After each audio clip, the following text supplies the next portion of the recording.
سلام دوستای عزیز، به یک برنامه دیگه خوش آمدین. نظر به تقاضای زیادی از دوستا و بیننده‌های ما که قبلا در ویدیو و مسیج بر ما پیام داده بودند درباره ویزه بشردوستانه کشور برزیل، خوشبختانه ویزه بشردوستانه کشور برزیل دوباره باز شده. شما میتونید با این وبسایت اصلی که این وبسایت و لینکش در دیسکریپشن ویدیو میمونم مستقیم برین.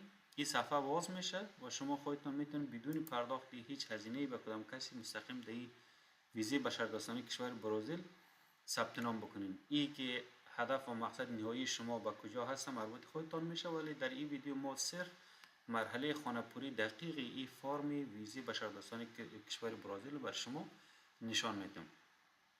این وبسایت اصلیشان هستن. مستقیم بالای ویزا کلیک بکنین و همونطور مستقیم پایین بیاین. در اینجا یک کپچه هستن، شما رو باید کلیک بکنین که شما یک انسان هستین، یعنی ربات نیستین. در اینجا گفته چند شکل هست، شما گفته شکل رو در اینجا بالای از کلیک بکنید که شبیه هم به هیچ یک از شکل‌های دیگه نیست. بنان اینی شکل و شبیه دیگه شکل‌ها نیستن. اینجا دوباره کلیک میکنیم، وریفای میگیریم و بالای اینی گزینه استارت نیو اپلیکیشن کلیک بکنیم.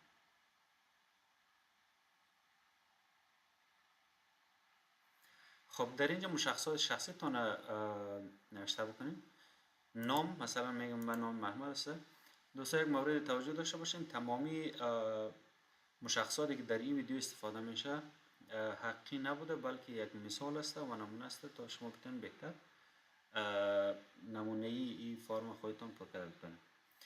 تخلصتان مثلا من میگم تخلص محمدی است، این تاریخ تولدم است در سال 1995. حالت مدنی یا من میگم متأهل هستم و حالت مدنی مرد هستم. در این سوال کرده که آیا شما قبلا نام دیگه داشته بودین؟ مثلا اگر نام شما احمد بوده و بعدا اجمل شده تغییر کرده فعلا، خب به هر صورتش که اکثریت در افغانستان نمیگیریم. محل تولدتان کشور افغانستان میگیم. در کجا؟ در شهر کابل و در اینجا شهر کابل انتخاب میکنیم.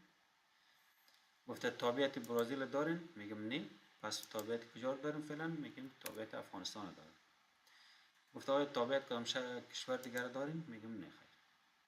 اینجا مشخصات والدین تان خواستن از مادر و پدرتان. نام مادرتان مثلا در اینجا خریچه میگیرم تخلص احمدی. در کجا به دنیا آمده؟ افغانستان. تاریخ تولدش مثلا میگم 12 سال 1967. اینجا افغانستان انتخاب بکنین. پایین میان مشخصات پدرتان میزنین. نام پدرتان مثلا میگیم محمد. تخلص احمدی. در کجا به دنیا آمده؟ افغانستان. سال تولدشان 1965 12 اینجا هم افغانستان انتخاب میکنیم.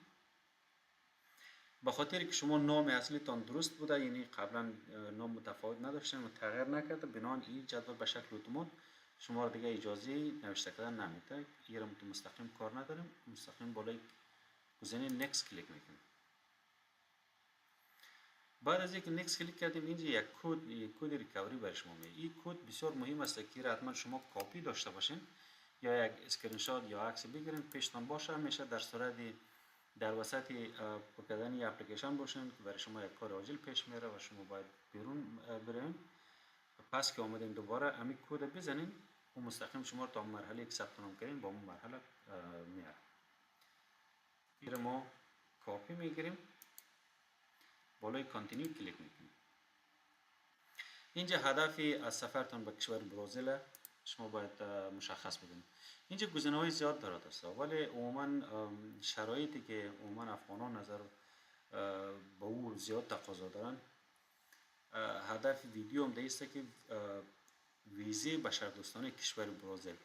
اینجا هدف‌های زیاد هستن، توریسم، گردشگری، تجارتی یا مواردهای دیگه هستن، ولی ما صرف در قسمت پایین میایم. اینجا یک گزینه هستن به نام اقامه بشردوستانه.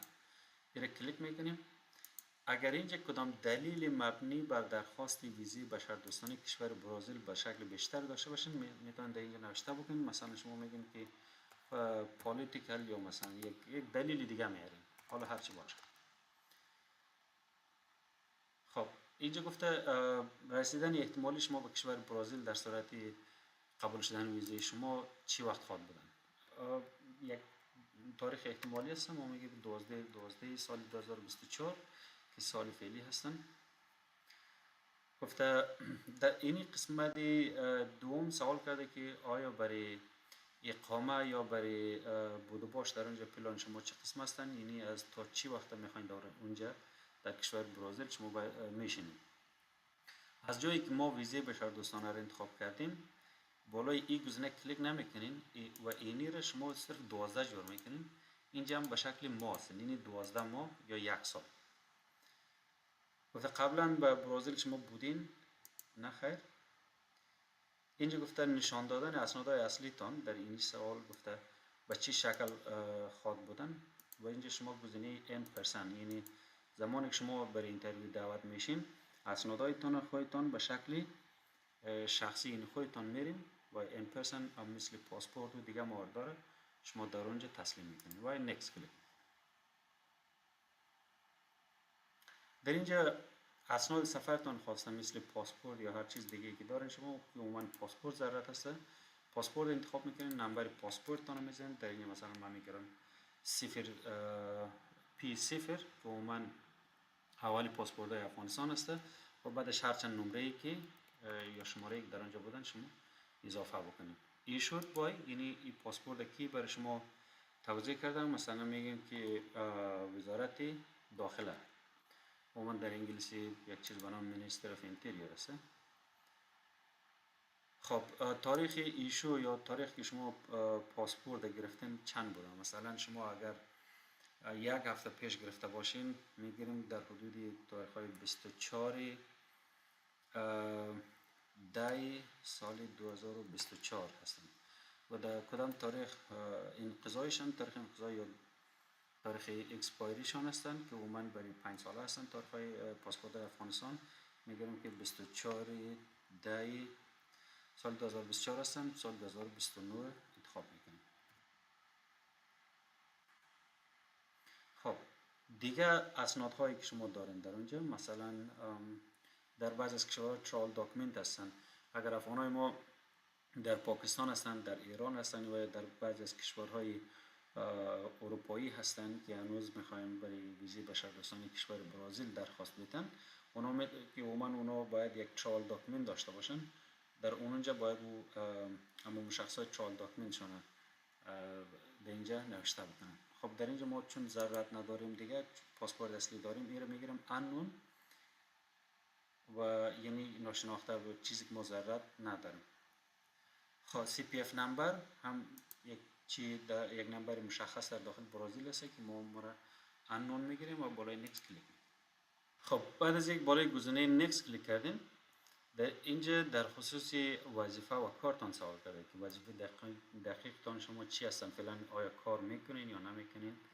اگر شما کار میکنین اما وظیفه تان یا در بخش که شما کار میکنین او رو نوشته بکنین.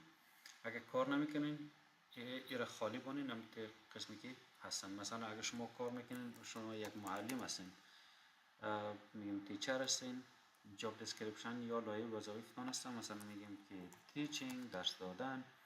نیچر آف بیزنس یعنی حالت فعالیت شما به چه شکلی هستن. اینجا هم انتخاب میکنیم، میگیم تیچر. معاش ماهوارتان در دلار آمریکایی حدوداً فرضاً بگیریم که $200 آمریکایی. یک مورد توجه داشته باشین دوستان، تمامی دیتایی در اینجا باز هم میگم که استفاده شده صرف نمونه هستن تا شما بتونن به راحتی این جدول خودتان با کامپیوتر و موبایلتان خانه‌پوری کرده بتونید. بعدی سوال کرده که شما در کجا کار میکنین، یا در کدام دانشگاه درس خواندین یا در کدام مکتب، اما دیتای سازمانی که شما با او کار کردین یا خود درس خواندین نوشته بکنین. در اینجا گفته که کالج یا مکتبی که شما در اونجا درس خواندین، مثلا شما میگیم که حبیبیه های اسکول. لوکل در کجا افغانستان، در کدام ولایت کابل موقعیت داره.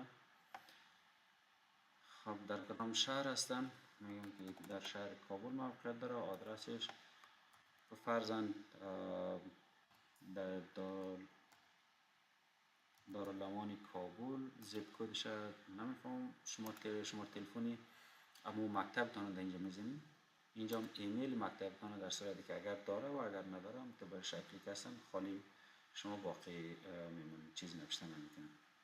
ولی بعدی گفته که آیا حالتی که این مکتبی که شما در اینجا درس خواندین در برزیل به چی شکل انالایز یعنی تحلیل میشه، هم میگن که این یک نهادی آموزشی بوده و ایژوکیشن هستن. بالای نیکست کلیک میکنیم.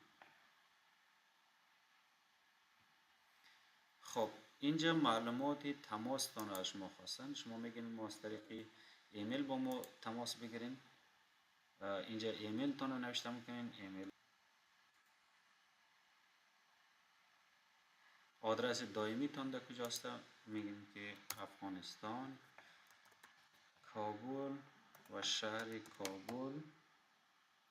آدرس تان مثلا میگیم که خیرخانه، زیب کد خیرخانه من نمیفهمم. شما اگر معلومات دارین میتونید خودتان بزنید. اگر هموطن ما این ویدیو را از پاکستان و یا ایران و دیگه کشور میبینن، شما حتما یک زیب کد مشخص در سایه که هستین یا از ترکیه کشور اروپایی یک زیب کد مشخص شما دارین که در اینجا قسمت باید درج بکنید. گفته آیا این می آدرس هست که شما از اونجا اپلای میکنین و فعلا فعال هستن؟ میگین بله. خب کدام آدرس دیگه دارین؟ اگر داشتین اینجا کلیک میکنین و آدرس تان میزنین. اگر نداشتین همون آدرس دائمیتون هستن. خب اینجا گفته که آیا شما کدام کانتکت پرسن یا یک شخصی یک کس را میشناسین در داخل برزیل با شما دوست باشه یا مشخصات دو رو برای این درخواست ویزی بشر دوستانه بکنین. در حالت عموم ما میگیم که ناد اینفارم، یعنی شما کسی را تانوز ندارین و کسی را معلومات ندارین. خب بعد از اینکه بالای نیکست کلیک کردیم، سوال بعدی است که اینجا عکس تان رو باید آپلود بکنین.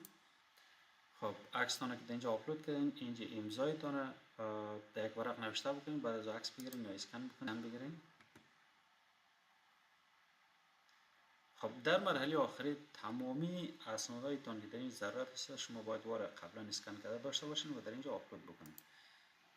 خب بعد از اینکه پاسپورتتون آپلود کردین، این گزینه رو کلیک بکنین. شما با تمام شرایط و ذخیره دیتای شخصی شما در این وبسایت موافق هستین و کامپلیت اپلیکیشن کلیک میکنین.